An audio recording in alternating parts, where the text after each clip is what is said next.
Assalamualaikum warahmatullahi wabarakatuh. Nama saya Istiqamah dari Prodi PGSD. Di sini saya akan menjelaskan tentang alur tujuan pembelajaran dari kelas 3 dan kelas 4 SD mengenai Pancasila, Undang-Undang Dasar Republik Indonesia tahun 1945, Bhinneka Tunggal Ika, dan NKRI atau Negara Kesatuan Republik Indonesia. Sebelumnya ini adalah MK Konsep Dasar PKN SD, dosen pengampunya adalah Bapak Helminsyah MPD. Yang pertama, Pancasila. Pancasila adalah sebuah dasar negara atau falsafah bangsa yang terdiri dari 5 sila yang harus diterapkan di dalam lingkungan keluarga dan lingkungan sekolah. A. Menerapkan nilai-nilai Pancasila di lingkungan keluarga dari sila 1 sampai sila 5. Sila pertama yaitu ketuhanan yang Maha Esa. Contohnya seperti gambar di bawah ini. Yang pertama terdapat gambar sebuah keluarga yang sedang melakukan sholat berjamaah. Terdapat ada ayah, ibu, dan anak-anaknya. Gambar kedua terdapat seorang anak laki-laki dan perempuan yang sedang membaca Al-Quran. Dan gambar yang ketiga, dua orang anak laki-laki dan perempuan sedang mengetuk pintu dan mengucapkan salam ketika hendak memasuki rumah tersebut. Sila kedua yaitu kemanusiaan yang adil dan beradab, yaitu membantu orang tua mengerjakan pekerjaan rumah. Contohnya seperti gambar di bawah ini. Terdapat 3 orang anak yang sedang membantu ibunya mengerjakan pekerjaan rumah seperti ada yang menyiram bunga, ada yang mencuci piring, dan ada yang menyapu. Sila ketiga yaitu persatuan Indonesia, yaitu memaafkan dengan mempermudah anggota keluarga yang melakukan kesalahan. Seperti gambar di atas ini, terdapat 2 orang anak yang sedang melakukan kesalahan lalu meminta maaf kepada orang tuanya, dan orang tuanya tersebut memaafkan anak-anaknya itu dengan lapang dada. Sila keempat yaitu kerakyatan yang dipimpin oleh hikmat, kebijaksanaan dalam permusyawaratan perwakilannya itu memberi pendapat dan menghargai pendapat dalam keluarga. Contohnya seperti gambar yang di samping ini. Terdapat keluarga yang sedang berbincang. Orang tuanya sedang memberikan saran kepada anak-anaknya bahwa mereka lebih baik giat belajar daripada menonton televisi terlalu lama.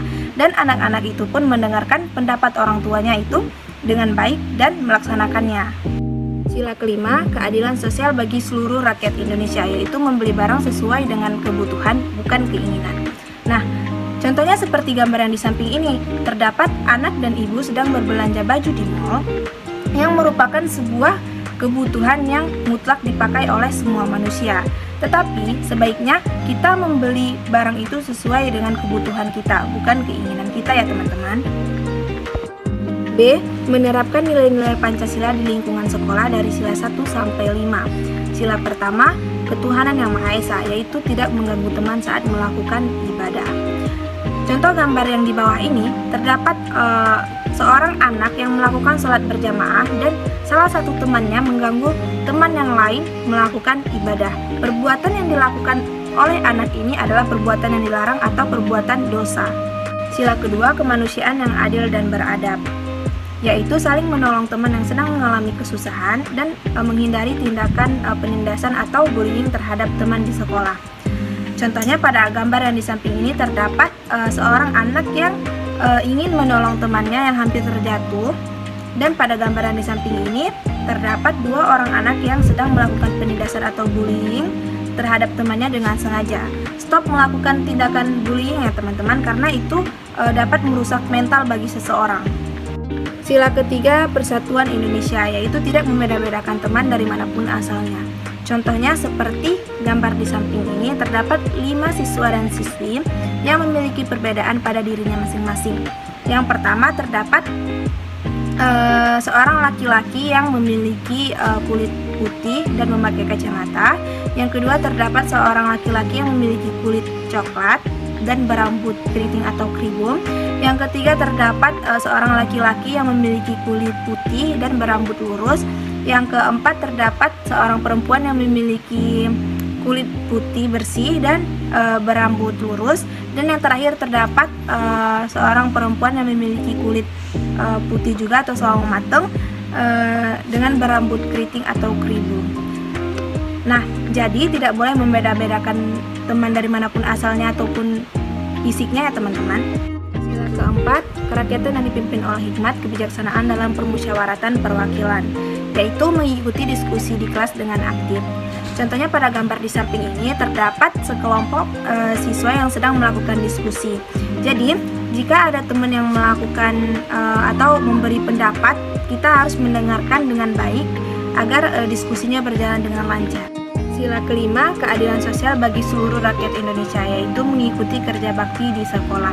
Contohnya pada gambar di samping ini terdapat siswa dan siswi sedang melakukan kerja bakti di lingkungan sekolah atau bisa disebut dengan gotong royong, seperti melakukan menyiram bunga, mengelap kaca, menyapu halaman, dan mengutip sampah, dan yang lain sebagainya. Yang kedua, Undang-Undang Dasar Negara Republik Indonesia tahun 1945. Undang-Undang Dasar merupakan sebuah acuan dasar mengenai peraturan dan landasan hukum bagi negara Indonesia. Peraturan di negara Indonesia yaitu mematuhi peraturan lalu lintas dan membayar pajak. Sedangkan landasan hukum di Indonesia yaitu seperti pemilu dan undang-undang anti korupsi. Yang pertama, mematuhi peraturan lalu lintas. Contohnya pada gambar di samping ini terdapat seorang pengemudi mobil yang berhenti karena lampu merah. Tujuannya adalah untuk menghindari kecelakaan di jalan raya dan memberi rasa aman kepada pejalan kaki yang ingin melintas ke seberang jalan. Yang kedua, membayar pajak. Contohnya seperti gambar di samping ini, terdapat beberapa orang yang sedang mengantri untuk membayar pajak. Pajak yang disetorkan akan digunakan untuk membiayai anggaran negara dan anggaran daerah, seperti membuat sekolah dan lain hal sebagainya.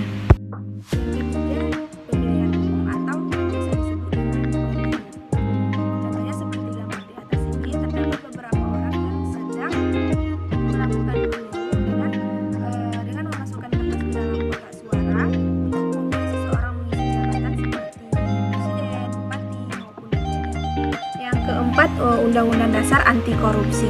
Gambar di atas ini terdapat orang yang melakukan tindakan korupsi. Melakukan korupsi ada pasalnya loh teman-teman, yaitu pasal 5 ayat 1 dan pasal 20 ayat 1 Undang-Undang Dasar 1945. Stop melakukan korupsi ya teman-teman.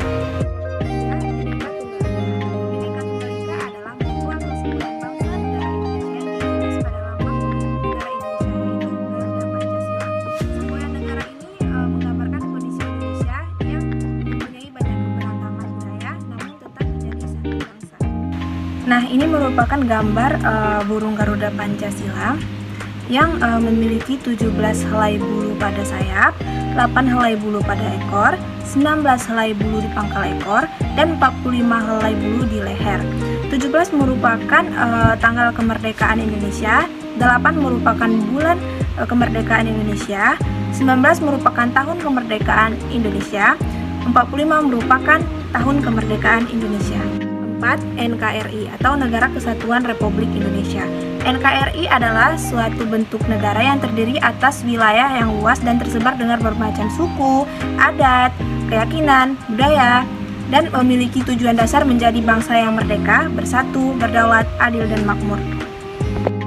Yang pertama, adat di Indonesia. Adat merupakan suatu perilaku atau kebiasaan yang dilakukan secara turun-temurun dan berulang-ulang sehingga menjadi ciri khas dari sebuah daerah. Contohnya itu seperti pakaian adat dan tarian.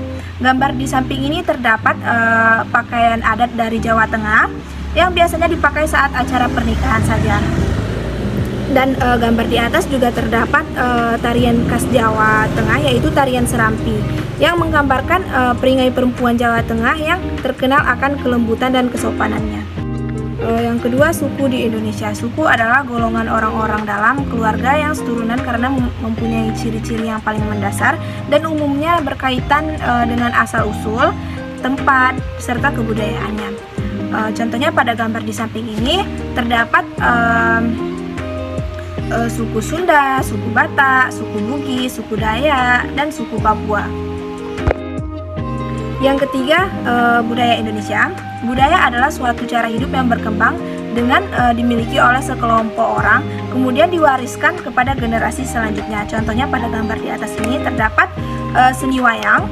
Wayang itu merupakan sebuah boneka tiruan yang terbuat dari pahatan kayu yang dimanfaatkan untuk memerankan sebuah tokoh dalam pertunjukan drama tradisional. Sekian penjelasan materi dari saya, lebih dan kurangnya saya mohon maaf. Saya akhiri, wabillahi taufiq wal hidayah. Wassalamualaikum warahmatullahi wabarakatuh. Terima kasih. Dadah.